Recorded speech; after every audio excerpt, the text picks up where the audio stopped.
ഞാൻ തന്നെ വളരെ ദേഷ്യപ്പെട്ട് അവരോട് സംസാരിച്ചു. കാരണം ഈ ഓണർ കൊടുക്കാൻ പോലീസിന് പറ്റുന്നില്ല, കുടുംബാംഗങ്ങൾക്ക് അവരുടെ കർമ്മങ്ങൾ ചെയ്യാൻ അവരെ അനുവദിക്കുന്നില്ല.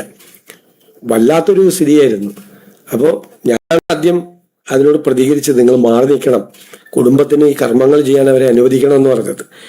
അത് മാത്രമല്ലല്ലോ, സലീം കുമാർ രോഗബാധിതനായി കിടക്കുമ്പോൾ സോഷ്യൽ മീഡിയയിൽ വലിയൊരു അറ്റാക്ക് നടന്നു.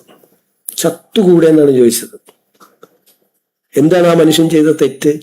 മരിച്ചു കഴിഞ്ഞിട്ടും വളരെ മോശമായ രീതിയിലുള്ള സോഷ്യൽ മീഡിയ പ്രചരണം നടന്നു. ഇത് നമ്മുടെ കേരളത്തിലാണോ ഇത് നടക്കുന്നത്? ദേശീയ അവാർഡ് നേടിയ ഒരു നടനാണ്, മലയാളികളെ കുടുകൂടെ ചിരിപ്പിച്ച ഒരു നടനാണ്. എല്ലാവർക്കും ഇഷ്ടമുള്ള ഒരാളെ കുറിച്ച് എന്തും സോഷ്യൽ മീഡിയയിൽ പ്രചരണം നടത്താം. ചത്തുകൂടെ എന്നാണ് ചോദിച്ചത്, സുഖമില്ലാതെ ഒരാൾ കിടക്കുമ്പോൾ. ഇതാണ് നമ്മുടെ കേരളം. ആരാണ് ഇതിന്റെ പുറകിൽ? ആരാണ് ഇതിന്റെ പുറകിൽ?